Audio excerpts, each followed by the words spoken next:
नमस्कार, मैं चिरंतन कोठारी ई नवभारत की तरफ से आपका स्वागत करता हूं। आज हमारे साथ डॉक्टर ललित के पवार जो RISU के वाइस चांसलर हैं, सर IAS भी हैं। सर, हम चाहते हैं सबसे पहले आप RISU के बारे में ही कुछ बताएं। RISU कैसे काम करता है, स्किल डेवलपमेंट का क्या हमारे देश को ज़रूरत है, इसके बारे में कुछ आप बताइए sir. RISU Rajasthan state ILD skill university 2017 30 मार्च यानी राजस्थान दिवस के पावन तौर पर राजस्थान सरकार ने 2017 में इसकी स्थापना की और किसी भी गवर्नमेंट सेक्टर में स्किल के लिए डेडिकेटेड यूनिवर्सिटी ये भारत की प्रथम यूनिवर्सिटी है।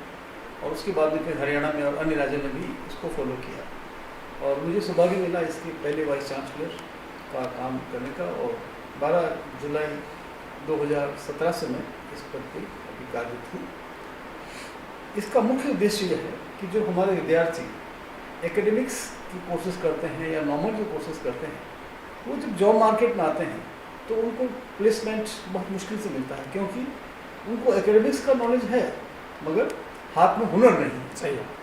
तो इसलिए एम्प्लॉयर कहेगा, जो भी even graduate post graduate doctorate तक भी पहुँच जाते हैं, तो एम्प्लॉयर कहेगा आपको क्या आता है। सही बात। तो कहते हैं मेरी डॉक्टरेट हिस्ट्री में है, हिस्ट्री की डॉक्टरेट का एप्लीकेशन क्या है। सही बात।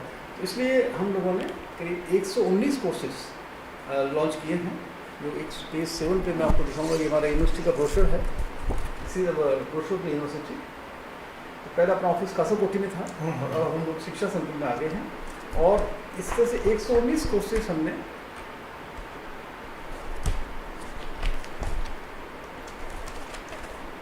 कोर्सेज लॉन्च किए हैं। अब इस कोर्सेज में ज़्यादातर कोर्सेज ऐसे हैं, बल्कि ज़्यादातर नहीं सारे कोर्सेज जिनकी मार्केट में डिमांड है। तो मैं आपको सेक्टर्स बताऊंगा। जैसे हमारे करीब 18 इंस्टीट्यूट्स ऑफ होटल मैनेजमेंट है, तो होटल मैनेजमेंट जो बच्चे पढ़ के निकलते हैं 100% प्लेसमेंट होता है। करीब 20 इंस्टीट्यूट्स ऑफ डिज़ाइन है, garments, fashion, Indian institute of craft and design, Indian institute of gem and jewellery, arts academy, pearl academy, इससे भी जो टॉप इंस्टीट्यूट्स हैं वो हमारे एफिलिएटेड हैं। वहाँ से जो गर्ल्स और बॉयज़ निकलते हैं जो फैशन डिज़ाइनिंग करके, उनका 100% प्लेसमेंट हो जाता है। इसी तरह से हमारे योगा इंस्टीट्यूट्स हैं। हमारे 11 कोर्सेज एग्रीकल्चर, एनिमल हस्बेंड्री और डेयरी के हैं, उनकी डिमांड मार्केट में बहुत है।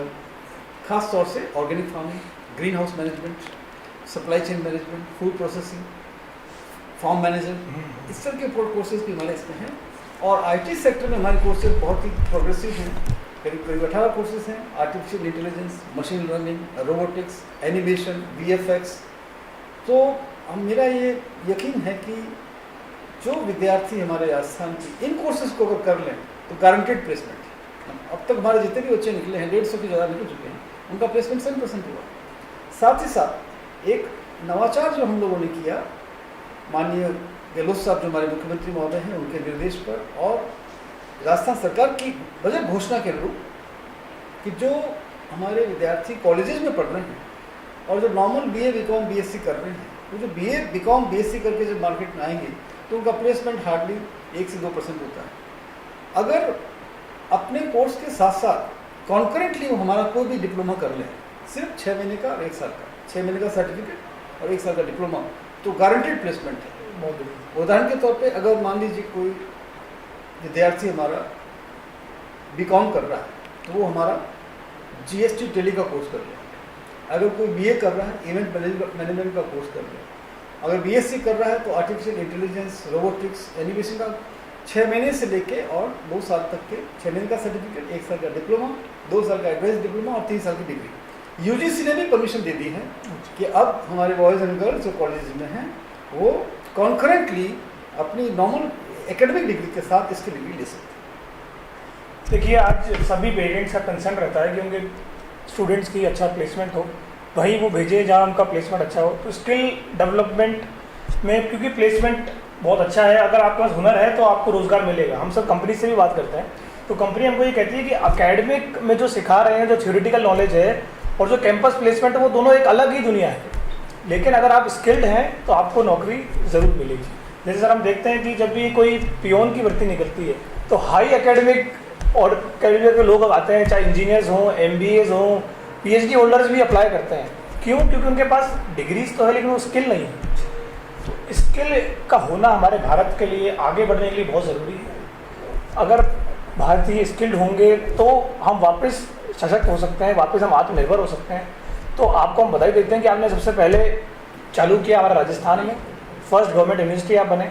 अब सर स्किल इंडिया हम कैसे लोगों तक ज़्यादा से ज़्यादा पहुंचा सकते हैं और लोग कैसे स्किल की तरफ अब ज़्यादा रुझान करें, एकेडमिक को साइड में रखकर या साथ में चलते हुए स्किल एजुकेशन पे कैसे आए, कैसे उनका प्लेसमेंट श्योर होता है, कैसे आपके इंस्टीट्यूशंस काम कर रहे हैं, इस पर बताइए।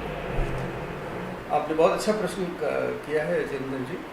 हमारी राजस्थान सरकार ने माननीय मुख्यमंत्री डॉक्टर गहलोत साहब ने जो बजट पेश किया उसमें 5 बिंदु स्किल सेक्टर के थे जो बजट पेश किया लास्ट बजट। और उसमें से एक सेक्टर ये है कि छात्रों को स्कूल लेवल से ही 10+2 लेवल पे ही उनको काउंसलिंग कर दी जाए। सही बात।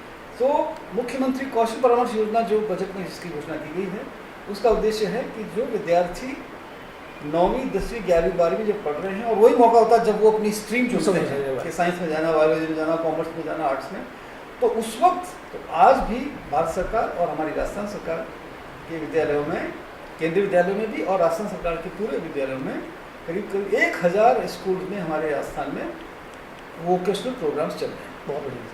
तो वो हमारे एक तरह से नर्सरी हो गई। तो जिन बच्चों को 10+2 पे काउंसलिंग हो जाएगी तो हम हर 10+2 यानी सीनियर सेकेंडरी स्कूल में एक गुरुजी को, जो वहाँ जो हमारे अध्यापक महोदय हैं, उनको हम हमारी यूनिवर्सिटी से ट्रेन कर रहे हैं। 70 कम कर चुके हैं। एक दिन की 2-2 दिन की वर्कशॉप में ट्रेन करेंगे जो बच्चे की टैलेंट और उनकी अभिरुचि उसके हिसाब से गाइड करेंगे कि रमेश आप कॉमर्स में जाइए, सुरेश आपको मैथ्स में जाना चाहिए और आपका ह्यूमैनिटीज़ अच्छा है, निर्मला आप उसमें जाओ बेटे। तो इस तरह की काउंसलिंग इसमें करना चाहेंगे। तो स्कूल लेवल पे काउंसलिंग हो जाए तो हमारे बच्चे जब कॉलेज में जाते हैं, अगर वो BA BCom BSc करना चाहें भी, नो इशू, करें, साथ साथ हमारे डिप्लोमा पूरा। क्योंकि गांव में भी आपने देखा होगा कि हुनरमंद की कदर ज़्यादा है बजाय अकलमंद। सही बात। और यही हमारा लक्ष्य है कि और इसको हम आगे एक स्टेप आगे और ले जा रहे हैं कि आप अगर आपने फुल टाइम हमारे इस कॉलेज में एडमिशन लिया, करीब करीब 100 इंस्टीट्यूट्स हैं राजस्थान के 28 जिलों में जो हमसे मान्यता प्राप्त हैं और जो कोर्सेज चलाते हैं। सुबोध कॉलेज भी हमारे इससे मान्यता प्राप्त है, वो हमारे कोर्सेज, कॉमर्स की कोर्सेज चलाते हैं वो स्किल डेवलपमेंट प्रोग्राम के।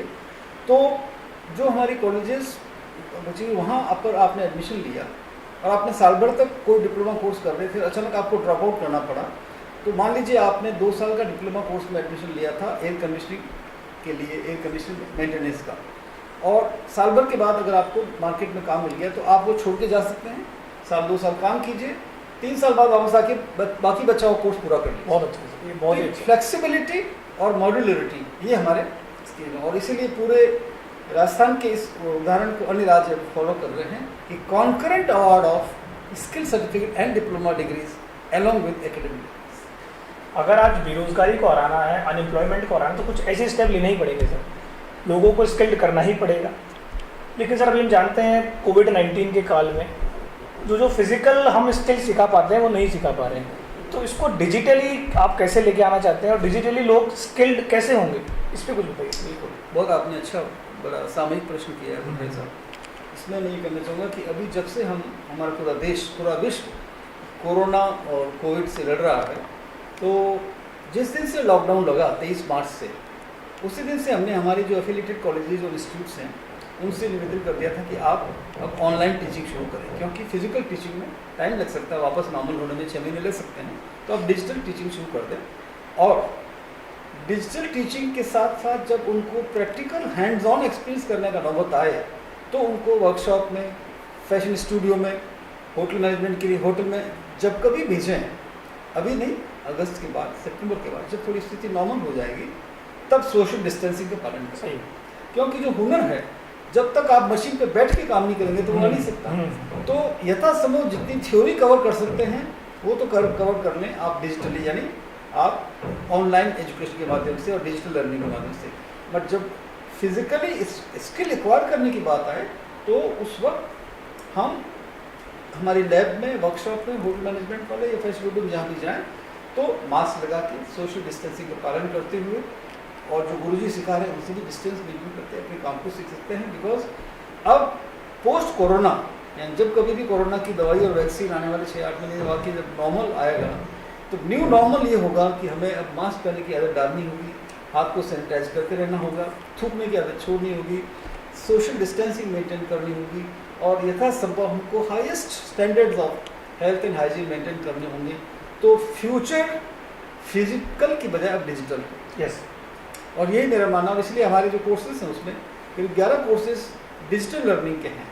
और अब नए कोर्सेज इस तरह के आएंगे कि आपको हर होटल में या हर फर्स्ट इंस्टीट्यूट में मैनेजर हाइजीन का नया पद आएगा, मेंटेनेंस ऑफ इन्फेक्शन, इस तरह की स्पेशल पोस्ट लगानी पड़ेगी। लेकिन उनका काम ही ये होगा कि जहाँ जहाँ लोगों के हाथ ज़्यादा जाते हैं, जैसे डोर नोब्स हैं, कॉल बेल है, वहाँ वहाँ उसको सैनिटाइज करते रहें, ग्लव्स पहनते रहें।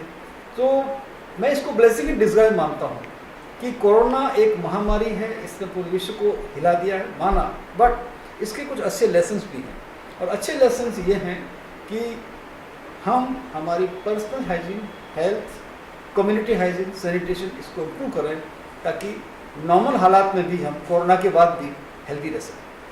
देखिए, निराश होने से कुछ नहीं होगा, हमें हमारा टाइम खराब नहीं करना चाहिए। आज सभी इंस्टीट्यूट्स कदम उठा रहे हैं डिजिटल आने के लिए, आपको ऑनलाइन लर्निंग के लिए, अगर फिजिकल नहीं हो पा रही। रिसू ने भी अपना बहुत अच्छा कदम उठाया है, 11 कोर्सेज ये लोग डिजिटली चला रहे हैं। तो आप लोग घर पे ज़रूर तैयारी करें, डिजिटली ज़रूर पढ़ें। सर, एक मैसेज आप स्टूडेंट्स को देना चाहें, इंस्टीट्यूट को देना चाहें, कोविड-19 के काल में, कोविड-19 के बाद कैसे वो रिसू के साथ जुड़ें, प्लीज़ आप दीजिए। तो A1 जैसे लोकप्रिय चैनल के दर्शकों को मैं ये, और सारे हमारे विद्यार्थी और अभिभावक जो पेरेंट्स हैं, उन सबको मैं ये निवेदन करना चाहूँगा कि अब जो दुनिया है वो सिर्फ हुनर वालों की दुनिया है। जो जगत अपने सदगुरु वासुदेव हैं, उन्होंने बहुत अच्छी बात की, if you don't skill India you kill India. Skill में से अगर आपने एस नहीं रखा तो वो किल हो जाएगा। If you don't skill India you kill India. इसका मतलब हमारे यहाँ 65% जो आबादी यूथ की है, भारत 35 साल से कम आयु के हमारे जो पॉपुलेशन का हिस्सा, वो 65% है। उन यूथ को हम हुनर दें, फिजिकल एजुकेशन की बजाय डिजिटल एजुकेशन पे जाएं और हाइजीन के नॉर्म्स को अच्छा रखें। और ये ऐसे नए नए अपने एवेन्यूज़ खोलेंगे। कोरोना की इस महामारी के ख़त्म होने के बाद हमारे पास कई तरह के नए एवेन्यू आएंगे। सो जैसे कि अपन गांव में देखते थे, अक्लमंद तो हमको भगवान ने बनाया, हुनरमंद हम खुद बने। स्किल SKULL हमको भगवान ने दी स्किल, उसको अपन स्किल में बनाए, यानी यू हटा के उसमें स्किल में यानी खोपड़ी में हुनर डालें। हुनरमंद की कदर होगी, बिकॉज बुकिश नॉलेज का जब व्यवहारिक धरातल पे आते हैं तो आपको आदमी को हाथ का हुनर ही काम में आएगा। और जॉब मार्केट में स्किल्ड मैन पावर की ही ज़रूरत है, एकेडमिक मैन पावर की इतनी ज़रूरत अभी नहीं रहेगी। इसलिए मेरा आपसे आग्रह है, जो भी बच्चे हमारे स्कूल में और कॉलेज में पढ़ रहे हैं वो हमारे जरूरी कि मेरी यूनिवर्सिटी के कोर्सेज लें, जहाँ कहीं भी आपको स्किल डेवलपमेंट प्रोग्राम्स के कोर्सेज मिल सकें, आप हाथ में हुनर सीख के निकलें। इसीलिए हमने मदरसों तक में हमने स्किल एजुकेशन शुरू की और हमने कहा कि आप 3 महीने आपने कुरान शरीफ पढ़िए तो आपके दाएं हाथ में कुरान शरीफ हो और बाएं हाथ में लैपटॉप हो, तो दीनी तालीम और दुनियावी तालीम इस तरह का कॉम्बिनेशन हो। तो हुनर है तो आपकी कदर होगी। तो विद्यार्थियों को अपना एकेडमिक्स के साथ साथ स्किल भी अब करना चाहिए, उसी से वो कामयाब नागरिक बन पाएंगे। यही मेरी आपसे दुआ है, अनुरोध है और प्रार्थना। भारतीयों में प्रतिभा बहुत है, लेकिन उनको एक दिशा की ज़रूरत है सर। वो दिशा आप प्रोवाइड करा रहे हैं, क्योंकि भारत ऐसा देश है जहाँ आर्यभट्ट पैदा हुए हैं, चाणक्य पैदा हुए हैं, तो हम हमेशा राज आभारी हुनर पे ही कर पाए हैं। तो आप वापस अपने हुनरमंद पे विश्वास रखें, अपनी अकल के साथ अपने हुनर पर भी पूरी तैयारी करें। देखिए, श्री कृष्ण की एक लाइन है कि सौभाग्य न सब दिन सोता है, देखें आगे क्या होता है। ये काल निकल जाएगा, इससे आप निराश ना हो, अपने ऊपर काम कीजिए। आप अपने ऊपर काम करेंगे तो आप भी आगे बढ़ेंगे, हमारा देश भी आगे बढ़ेगा। नमस्कार।